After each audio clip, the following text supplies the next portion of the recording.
আলেমের সমান হবে না। কি দাম আলেমদের! আলেমদের এত দাম, তাদের রুহানি শক্তিও।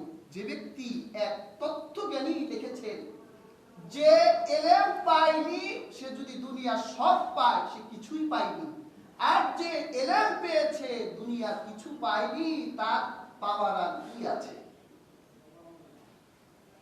যে এলেম পেয়েছে তার জন্য পাওয়ার কিচ্ছু নাই, সবকিছু তার কাছে ছুটে আসে।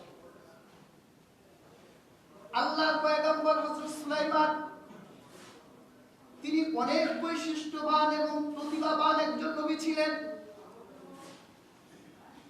হযরত সুলাইমান এমন একজন নবী ছিলেন, আল্লাহ পাক হযরত সুলাইমানের কাছে তিনটা বস্তু এনে দিলেন। সুলাইমান, তোমাকে এলেম দেওয়া হলো, তোমাকে একটা প্লেটে এলেম দেওয়া হলো, আরেকটি অপশন দেওয়া হলো নবুয়ত, আরেকটি অপশন দেওয়া হলো রাজত্ব, মুলুকিয়াত, বাদশাহী করা।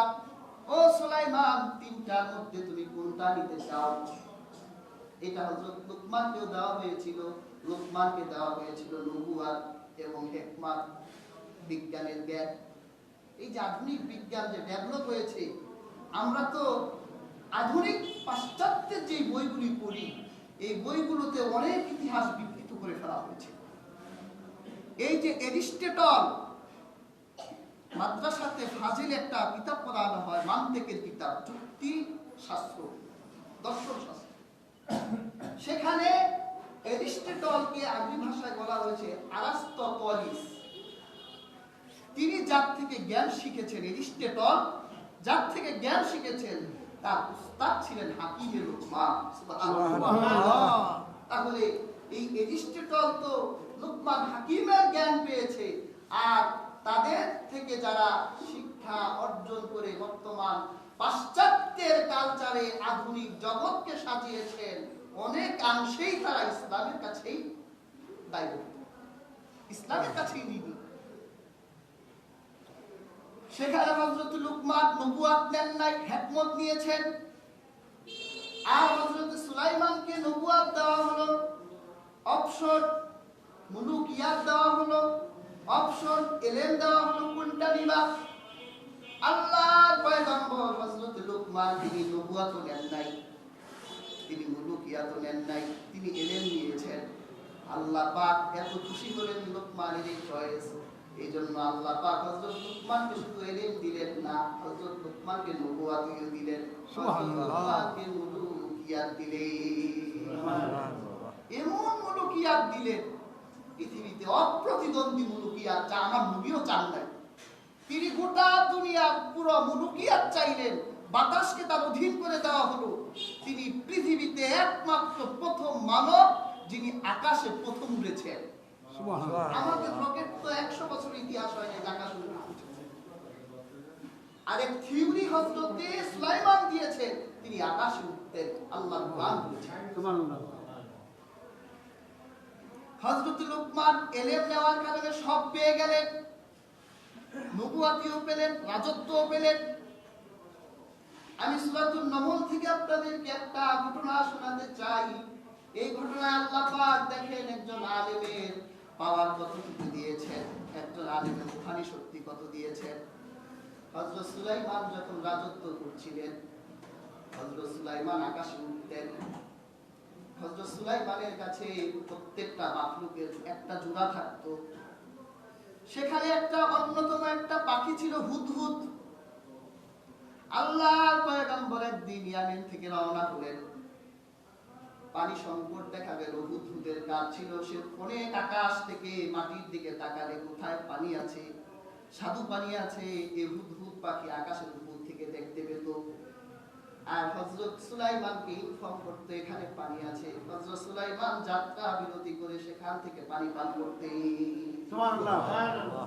একদিন সুলাইমান যাত্রা বিরতি করলেন, হুদহুদকে ডাকো, পানির পিপাসা লেগেছে।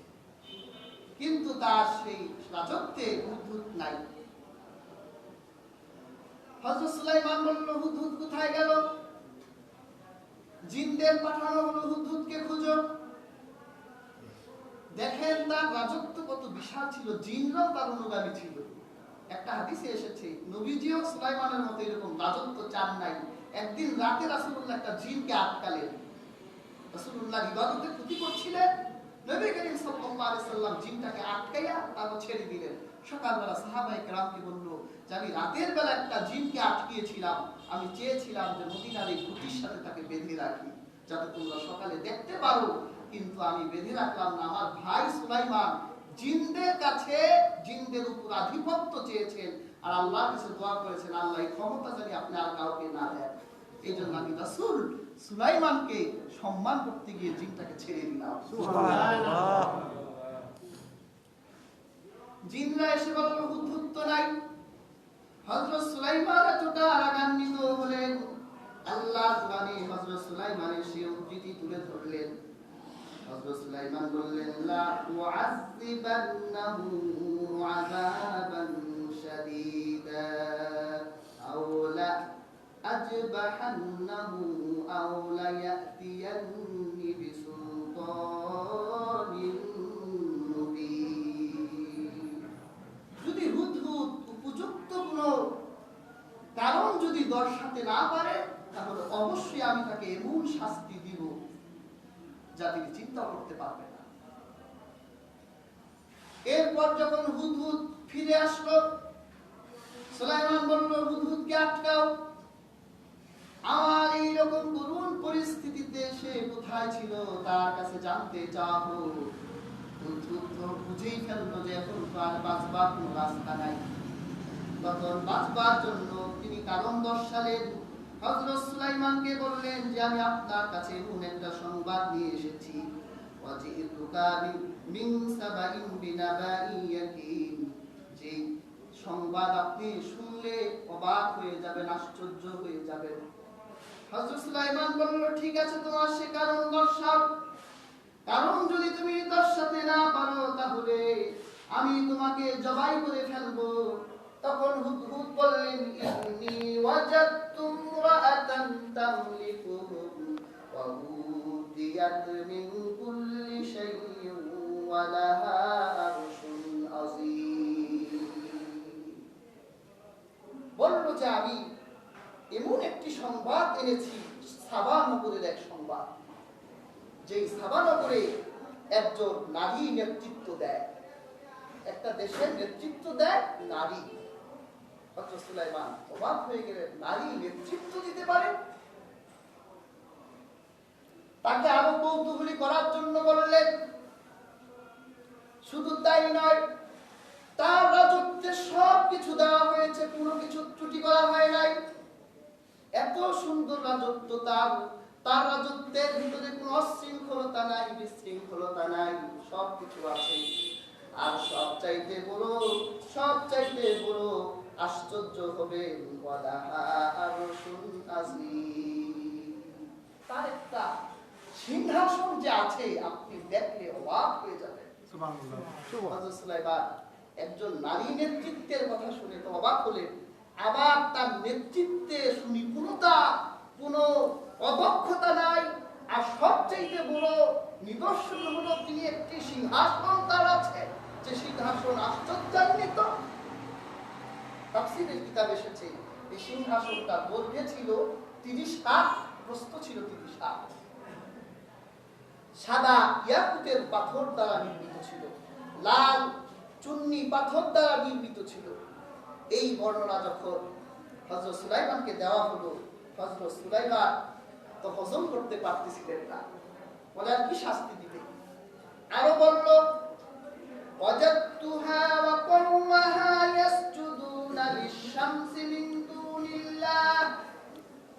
সবচাইতে দুঃখের বিষয় হলো ওই রমণী, ওই নারী এবং ওই রমণীর কওমেরা সূর্যের পূজা করে, আল্লাহকে বাদ দিয়ে সূর্যের সামনে মাথা নত করে। এটা দেখে আমার বড় কষ্ট হলো যে আল্লাহ তাদেরকে সৃষ্টি করলেন, সে আল্লাহকে ভুলে গিয়ে এই রাজত্বের পেছনে, রাজত্ব প্রতিষ্ঠার জন্য, রাজত্বের শান্তি প্রতিষ্ঠার জন্য সূর্যের সামনে মাথা নত করে। তারা মনে করে যে সূর্যই তাদের সবচেয়ে বড় দেবতা, শান্তি দেয়। আল্লাহর পয়গম্বর হযরত সুলাইমান বলল যে ঠিক আছে, তুমি যে আমাকে এই তথ্য দিলে, ওয়ালা সানানজুর আসদাক্তা আম কুনতা মিনাল কাযিবিন, আমি তোমাকে পরীক্ষা করতে চাই যে তুমি সত্য বলছো না মিথ্যা বলছো। ইযহাব বিকিতাবি হাদা ফাআলকিহ ইলাইহি, যাও আমার এই পত্রটা নিয়ে তুমি সেই রাজত্বে যাবে, সাবানপুরে যাবে, গিয়ে আমার এই পত্রটা তাকে দিবে এবং সেখানে তুমি অপেক্ষা করবে যে তারা এই পত্র পড়ার পরে তাদের অভিমত প্রতিক্রিয়া কি হয়, এরপরে আমি আমার চূড়ান্ত সিদ্ধান্ত গ্রহণ করতে বাধ্য হব।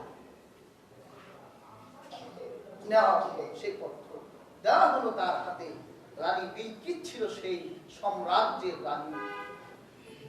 কত প্রতিভাবান আর কত বিচক্ষণ, তিনি রাগী কোনো মহিলা ছিলেন না, এত বড় রাজনীতিবিদ ছিলেন। সকালবেলা তিনি দেখলেন সেখানে হুমকি দেওয়া হয়েছে যে আমার রাজত্ব, অবশ্যই আমার রাজত্বে তোমার আনুগত্য করতে হবে, অহংকার বশত যদি দম্ভ করো তাহলে তোমার রাজত্বকে ধূলিসাৎ করে দেওয়া হবে।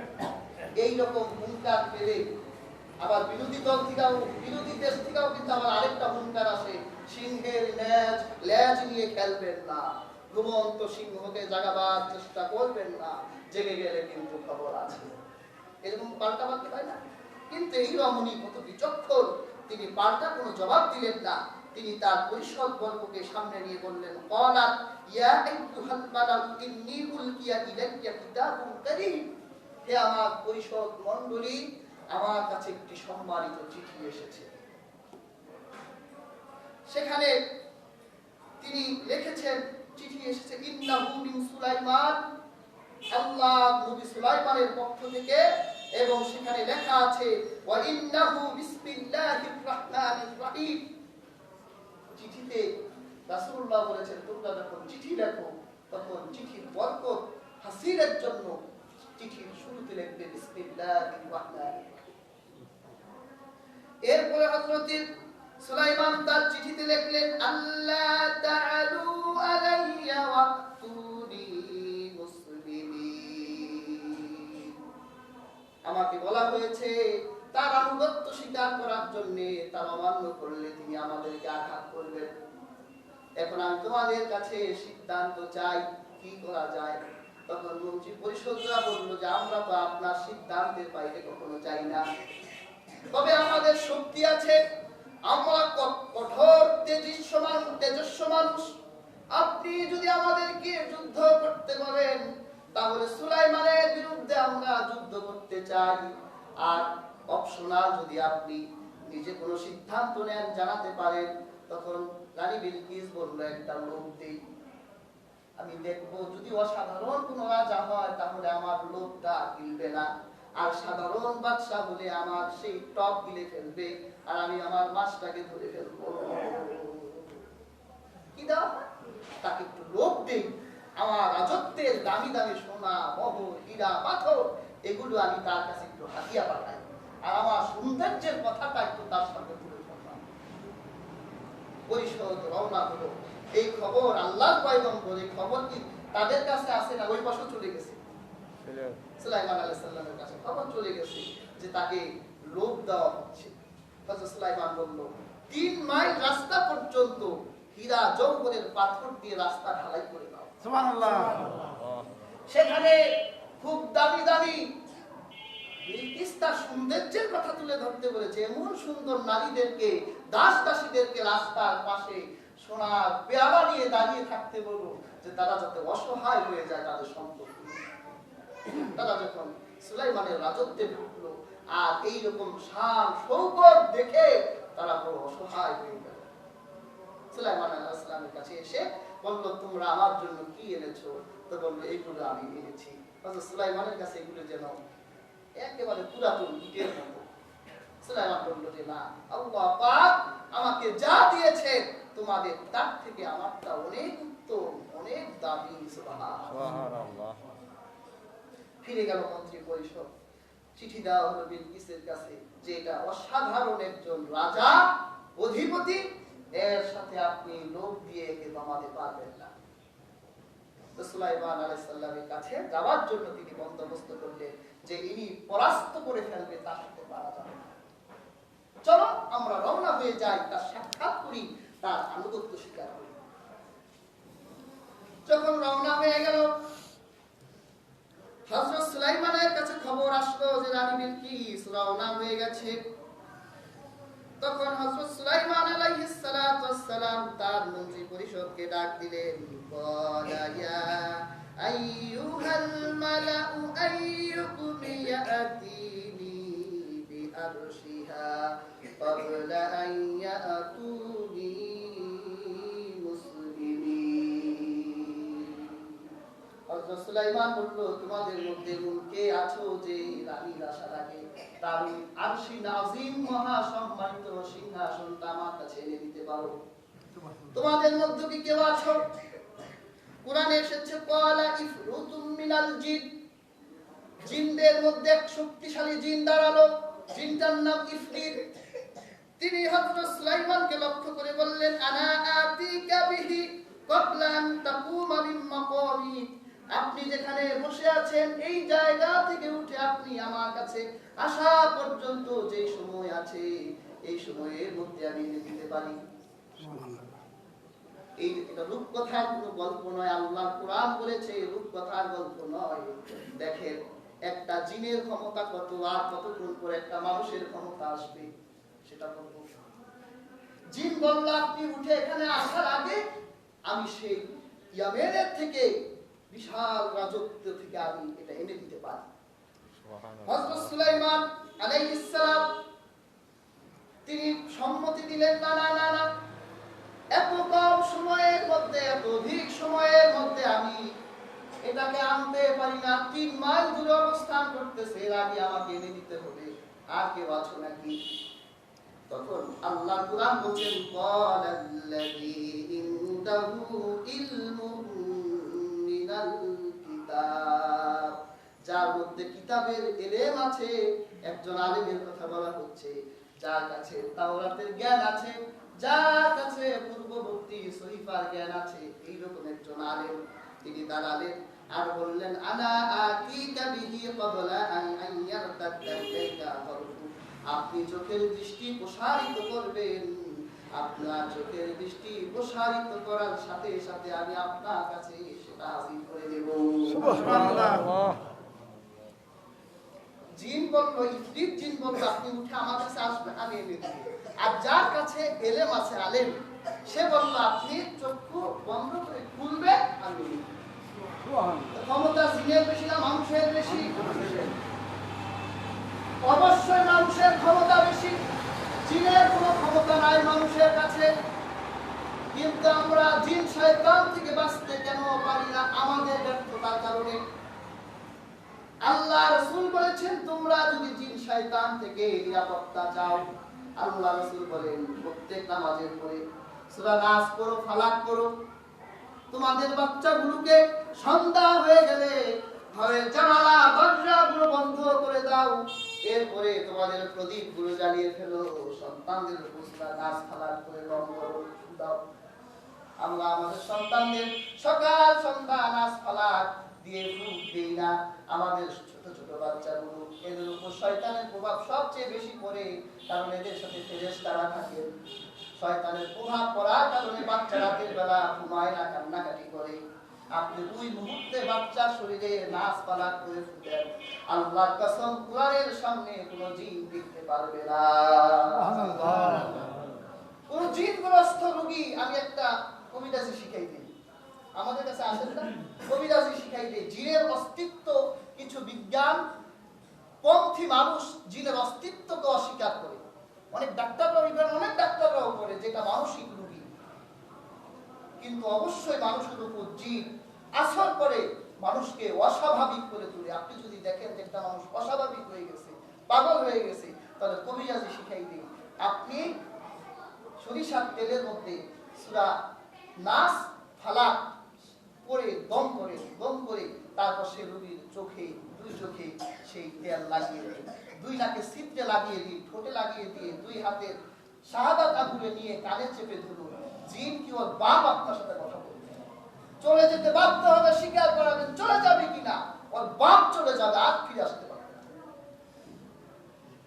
তা আমরা মানুষের কাছে জিনগুলো অসহায়, অথচ আমরা আমাদের ব্যর্থতার কারণে জিন এখন আমাদের উপর প্রভাব বিস্তার করতেছে।